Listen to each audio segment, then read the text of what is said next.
Everybody, welcome back to the Bitch and Brainstorm podcast. I'm your host, Elaine Terso, and this is a special edition. I am here with one of our guests, Melissa Esmeralda, who is one of our panelists for the Elevate Your Coaching Business Summit happening on January 17th, starting at 8 a.m. Pacific time. It's 11 a.m. for you East Coast people.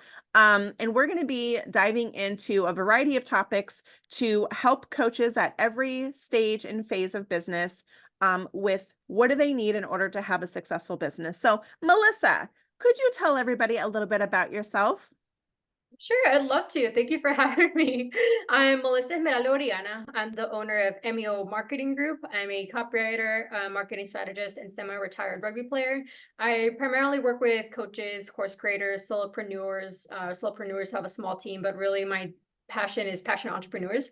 I love working with people who start a business because they're very good at what they do, but maybe they struggle a little bit writing their copy, or maybe they just want to outsource it to somebody else. So that's the main types of people I like working with. I specialize in sales pages, sales copy, website copy, and email marketing. Fantastic. So I know that you are a rugby player. So how did you get involved in rugby? I didn't know what it was actually. I was in high school and I ran track and cross country, but they're on opposite ends of the school year and I needed something to do in the middle. And I was still pretty new at that school and I didn't want to play soccer again because I was never part of like a club team. And I heard there was an announcement over the school board saying there's a rugby team starting up. If you're interested, go to room whatever at this time, but it wasn't gender specific. So I was like, oh, that sounds cool. I'll go. So I brought one of my cross country teammates with me. She was a foreign exchange student from Sweden. It's just like very tall, very athletic. We walk in and we're like, oh, is this supposed to be a boys team? So we eventually ended up joining and two other girls joined too. Like I didn't get to do as much as the other three girls just because I was smaller. But that's like my first experience, like being introduced to rugby, and like I fell in love with it right away. And like I do miss playing, but it's been very hard on my body. So it's nice now to like not have the pressure, like, oh, I have to be in shape every single day of the year. I have to be gone for half the month. So it's nice. It's very fulfilling to be able to have started my business and be able to do that full time now. Very cool. So I love that you have discovered parallels between rugby and business. I am also a very parallel type of person. I can pretty much find any way to equate the TV show Friends, which is my favorite TV show, into business as well. So can you share, like, what are some of the parallels of rugby and business, and how have you figured out kind of how they're related? Yeah, it really surprised me because I mean, like when you first think of sports and copper, like it doesn't sound like any of it is related at all. But because I had played rugby for so long and I've had like a ton of different coaches, met people from all over the world, like if I had a question about something, I could ask somebody. And if they didn't know the answer, like they could find someone or they can refer me to someone who had the answer. And then when I started my business, I was like, well, I don't have any agency experience. I don't have any business experience. Like, who do I talk to? And it was really frustrating because all of a sudden I just didn't have any of these resources. So like I eventually like I realized like, okay, like I do need some mentorship, but like I do need some not quite accountability, but like you do have to be strategic about everything. And like one of the many reasons why I love rugby is like you really have to play to your strengths, which I think is so true to life because we're not all going to be good at everything. Like we know we're going to mess up things sometimes, and you might have this great plan and then you go for it and it doesn't turn out the way you want it. It's the same in business. You think you have this great idea and you try to execute it and maybe you miss the mark just a little bit, but you readjust and you get back up. And I can go on and on and on about it, but it's interesting how there are a lot of parallels. Like the mental toughness is a huge one because you're nothing is ever going necessarily the way you want it to. You can have really great months in business and then things slow down, like in the summer, for example. So like you do have to prepare for that because you never know what's going to come next. Mm, yeah, the zone of genius thing I think is super duper important, right? Because when you're on a team, everybody has their role, right? And so if we looked at our business as there's a variety of roles that we have in our business, like I think I've counted like 15 like different roles that businesses and categories and parts of a business that people need to focus on.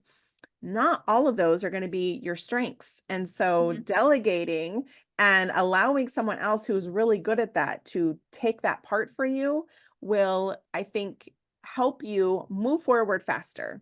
You know what I mean? Like, Yep. I don't think doing it all yourself is really the right way to go. And I know when we're beginning, that's how we feel, is we have to do everything ourselves because we don't have any money, we don't know what to do, and we're just going to figure it out. But then we get stuck and we can't move forward because we are doing things that are not in our zone of genius and we just don't know how to do them. And then we screw things up. Right. And so I love that you're talking about like how that really is super important, is that parallel there. So I'm also wondering if you can talk about, speaking of like all of the things that entrepreneurs have to do, what do you think are some of the things that every entrepreneur needs to do to have a successful business? I think be ready, do well, a couple of things. I think one of them is to make yourself continuously uncomfortable. Like, Mhm, of course, not to the point where you're like, oh my God, I'm so overwhelmed. Like, what do I do next? Try to create some type of plan for yourself. Like, I'm a to-do list type of person. mhm, So I like having a list of, okay, maybe I need to update my website copy, need to update my services. I need to create a new lead magnet and then automate all the emails that go with it. And just trying to take it step by step and know that you have all the resources you need in order to complete each step.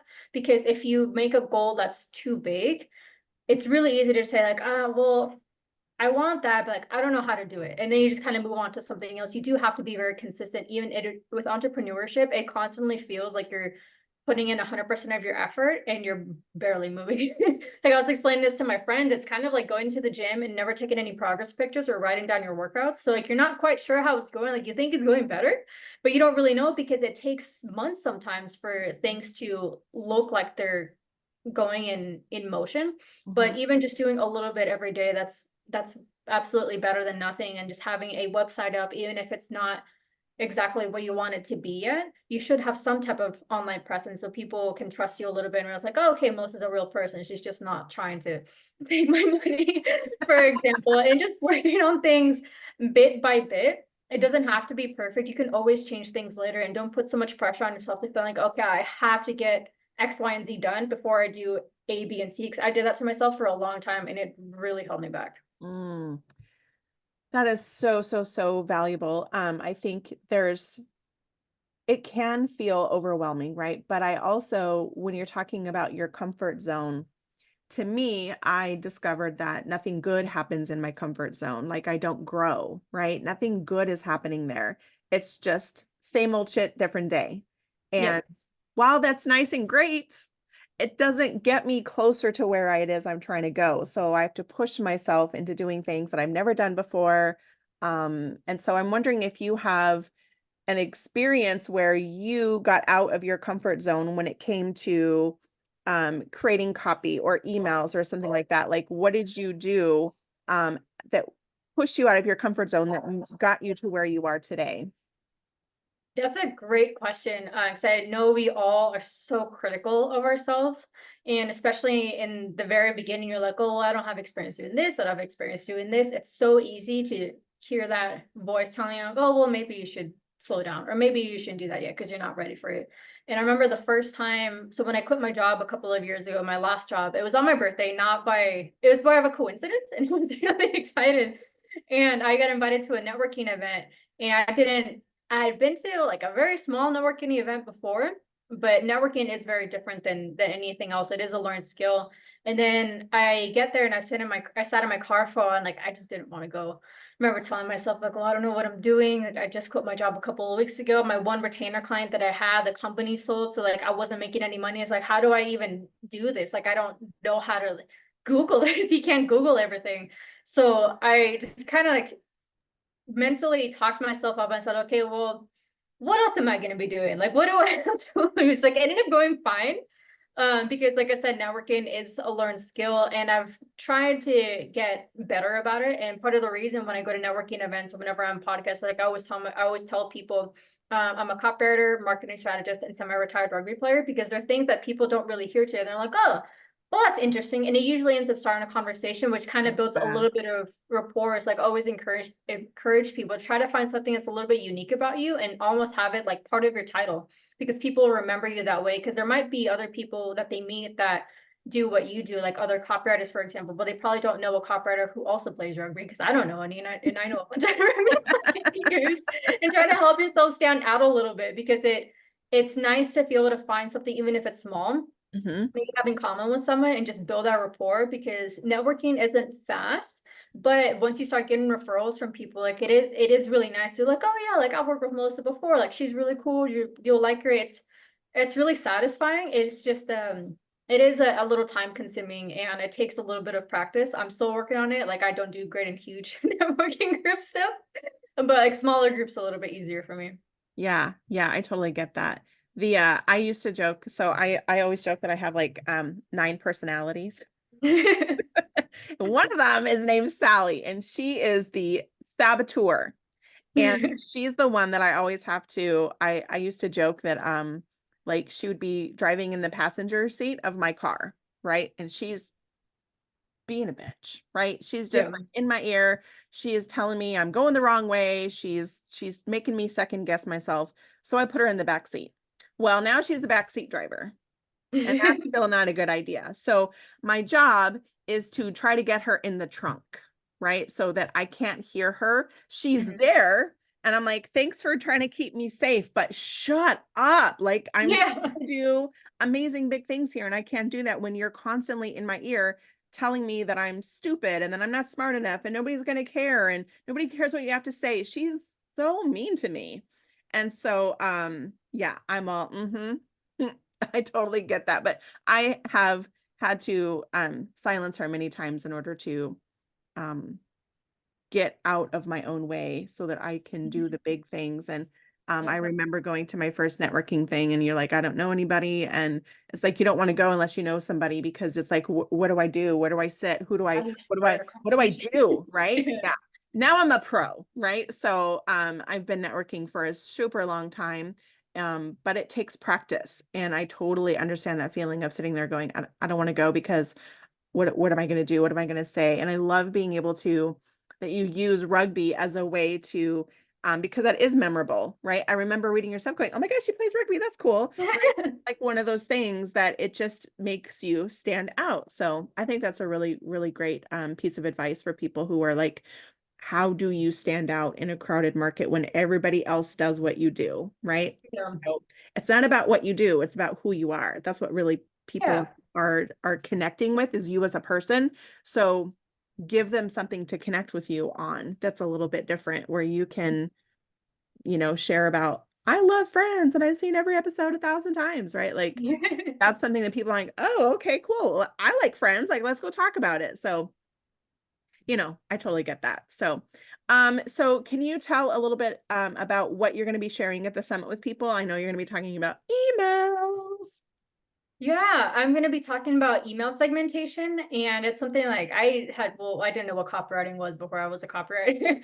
But I think generally when people think of email marketing, I think, oh, I'm just going to be sending out like a monthly newsletter, or maybe something to my email list once a week. And people are always so afraid of unsubscribes, but unsubscribes aren't necessarily a bad thing. You want to keep people on your list that look forward to hearing from you, and that could potentially be a future client or someone that's like in your ideal Mhm, client sphere.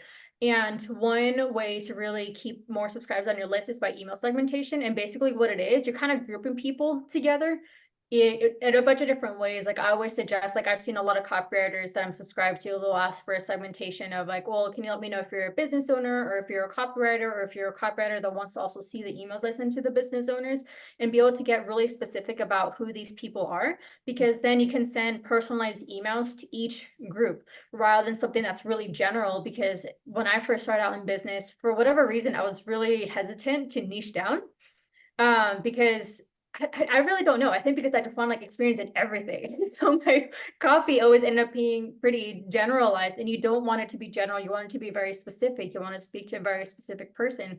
mhm, Two groups of people, like a copywriter and a business owner. Sure, they're both business owners, but they'll probably have different struggles. So you don't want to talk to them the same way. So then when they receive an email from them, like, oh yeah, like this is exactly what I'm going through. Like it's nice to be able to hear that someone else is also going through the same thing and they were able to overcome it, mhm, rather than something that doesn't really relate to them, that keeps people from unsubscribing. And then also it increases your open rates, your click-through rates, and it just makes people happier to hear mhm, from you. Mhm. just kind of like elevates your expertise, which we all are. We just kind of forget because we're the ones doing it, which sounds kind of weird. But we're all have valuable things to say and are good at what we do. And if you just kind of personalize things a little bit with email segmentation, like it's a really great thing to do for your business. Yeah. Well, I cannot wait to hear what your tips are that you're going to share with everybody. So, one of the cool things about the summit that we're doing this year, this time, I should say, because I've been doing like once a quarter, is that we're going to be giving each of the panelists only 5 minutes, right? And so you have been really generous and provided an additional video that's got more meat and potatoes of on top of what you're going to be sharing. So our VIP members, by the way, it's only $47 to upgrade to a VIP to participate in the summit. They'll get access to that content, and so as well as all of the other 30 some odd panelists that we have. So I'm super duper excited about that. So thank you so much for being a part of our summit. I'm super excited to have you. Could you tell people where they can find you online? Yeah, definitely. My website is meomarketinggroup.com. You can also send me an email. It's melissa@meomarketinggroup.com. I love reaching or replying to people whether they have a question about copy or business or whatever it is. I'm also on Instagram at MEO Marketing Group. I do reply to all my DMs, but notifications are off, but email notifications are always on. So reach out to me however you like. Awesome. Well, thank you again. I'm super excited to have you, and we'll see you guys at the summit. Thank you.